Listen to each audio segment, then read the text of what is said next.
Welcome everybody to another edition of Paul's View. I am Paul Schwartz. Today's topic is the July 4th speech given by President Donald J. Trump. July 4th, the day we celebrate our independence. In 1963, the Reverend Martin Luther King Jr. delivered his I Have a Dream speech on the steps of the Lincoln Memorial. On July 4th of 2019, the President of the United States delivered what can only be described as I Am a Nightmare speech on those very same steps. Regardless of your political affiliation, it's hard to disagree that this particular speech clearly revealed the president to be, how should I put it, intellectually challenged. Let me quote some highlights specifically from the speech for you. This is from his speech.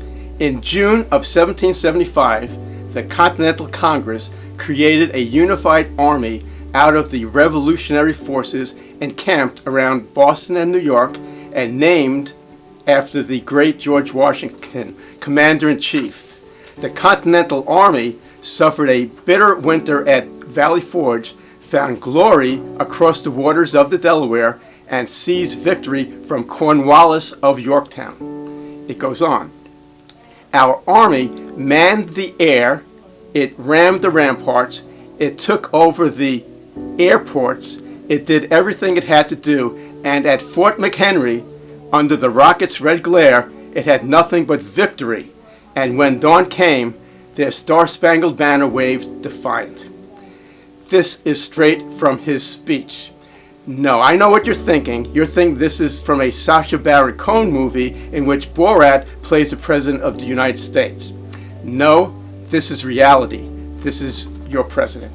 With some credit to my good friend Paul Bessel, I want to point out a few things. The Continental Army was never named after George Washington.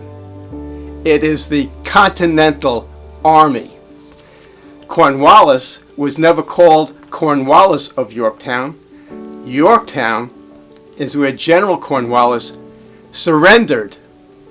Fort McHenry was famous during the War of 1812, not the Revolutionary War.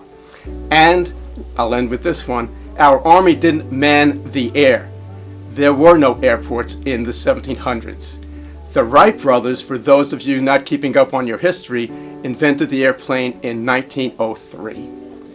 For an individual who boasts that he is a stable genius, knows the best words, is a very smart person, went to the best schools, his understanding of historical events is somewhat lacking, to say the least. I will give him credit in one area, though.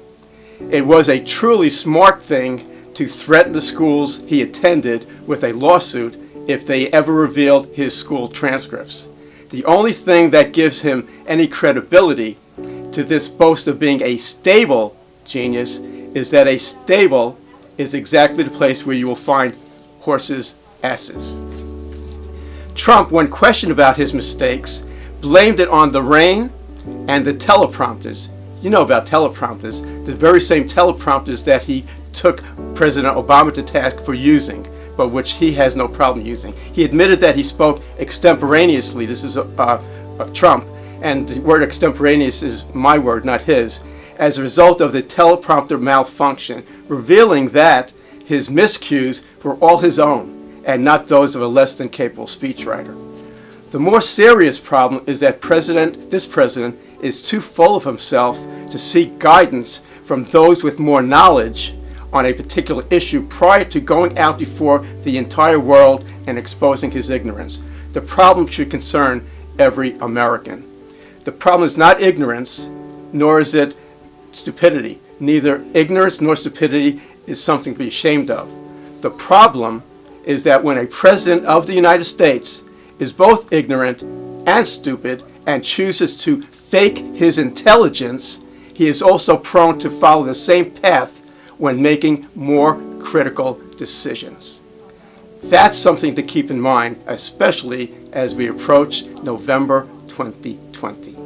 That's it for this edition of Paul's View. See you next time.